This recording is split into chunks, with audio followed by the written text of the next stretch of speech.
You may have heard that the subject of the hit podcast Serial is now a free man.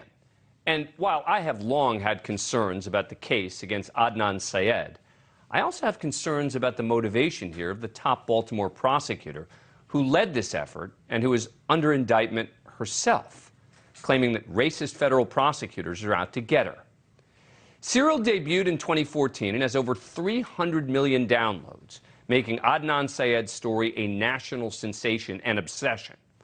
Now, after serving over 2 decades behind bars for the 1999 murder of his ex-girlfriend, Hae Min Lee, Syed walked out of court yesterday and was permitted to return home under home detention with GPS location monitoring. 18-year-old Hae Min Lee was declared missing in 1999. 4 weeks later, her body was found in a Baltimore park. Suspicions arose around her ex-boyfriend, Syed. The theory was that he was so enraged by the breakup that he killed her and then admitted it to a friend who says Syed showed him the body and eventually led police to the victim's missing car. Syed's first trial in December '99 was a mistrial. A second trial took place in 2000, which found him guilty of murder, sentenced to life in prison plus 30 years. Serial was released in 2014, and it dug deep on every twist and turn in the case. He was interviewed on the podcast and has always maintained his innocence. I mean, no way. I had absolutely nothing to do with Hae's murder. It is what it is. If someone believes me or not, I have no control over it. In 2016, a lower court ordered a retrial on grounds that his original attorney, who died in 2004, didn't contact a critical alibi witness and provided ineffective assistance of counsel. But after a series of appeals, one of which he won, Maryland's highest court in 2019 ultimately denied him a new trial. Now, there are 2 important points here. One, these renewed appeals occurred after the world became focused on the case, with all the armchair detectives, all the additional resources, all the re-examination of the case.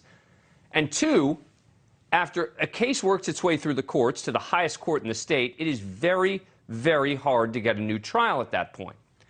But last week, prosecutors filed a motion saying a lengthy investigation that they conducted with the defense uncovered new evidence that could undermine Syed's conviction.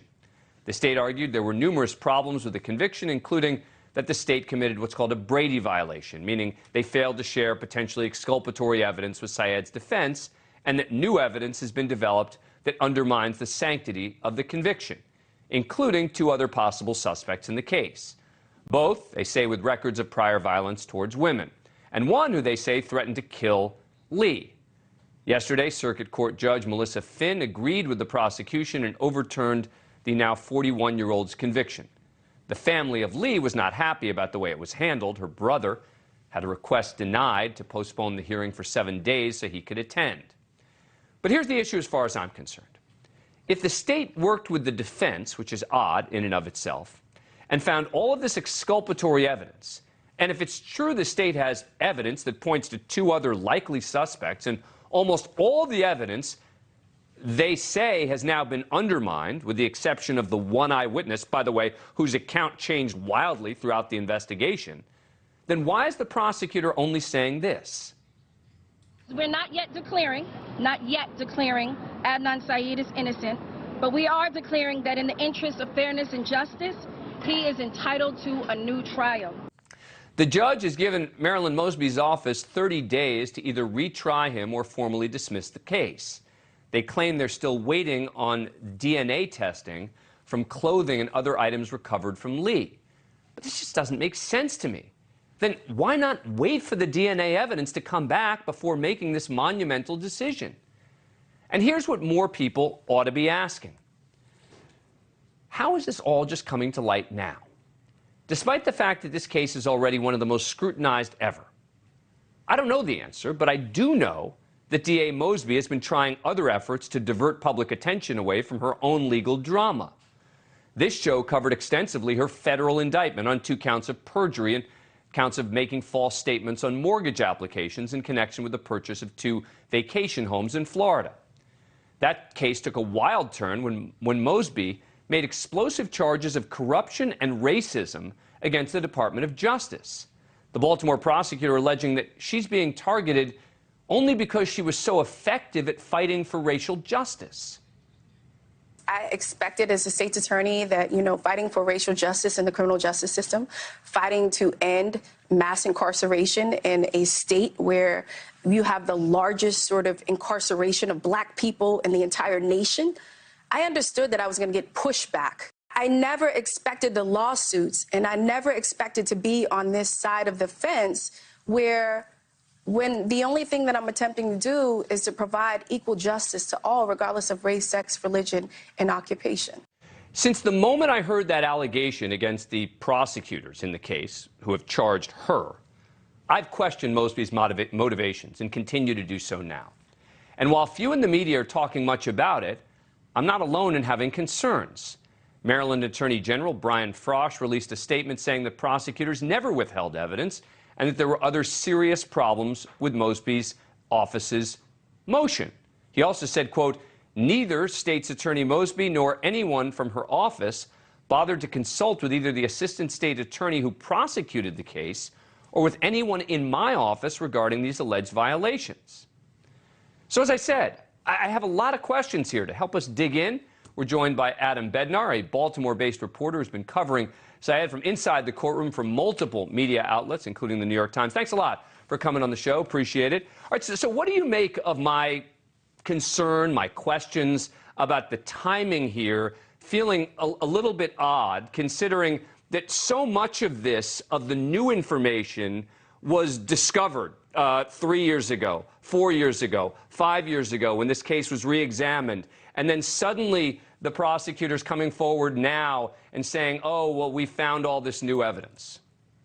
I don't think you're the only one that's asking that question. I know locally, especially among lawyers that I talk to, it's been bandied about what exactly does Ms. Mosby think that she's doing with the timing of this announcement that they chose to vacate the convictions, especially considering that she has this 30-day limit to either decide to null pros Mr. Syed or to file for a new trial. It also complicates the life of Ivan Bates, who is the Democratic nominee who beat Ms. Mosby in the primary and in all likelihood will be the city's next state's attorney, because now he is going to get stuck likely with a case if the DNA comes back on Syed being related to the case.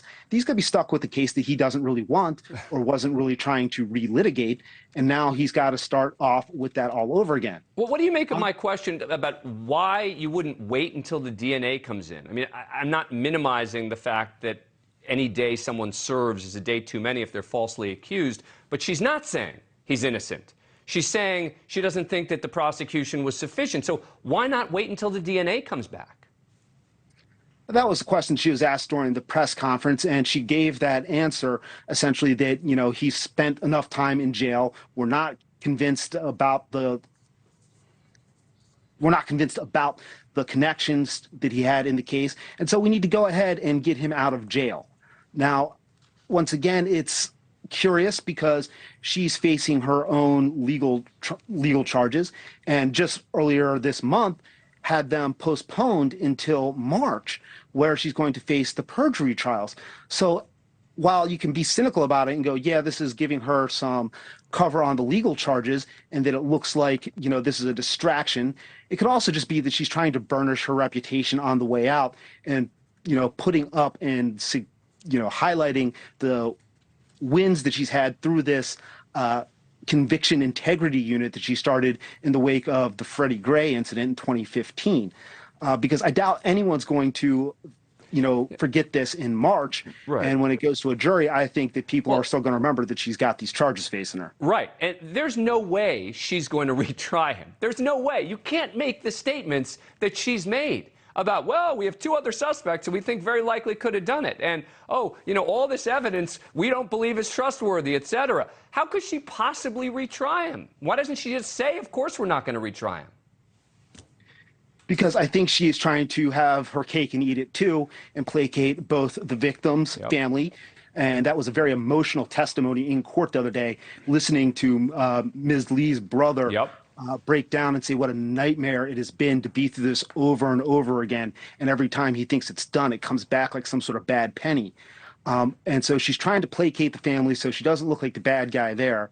But at the same time, she still has a legal obligation as the sitting state's attorney in the city of Baltimore to prosecute people that have not yet been cleared of crimes.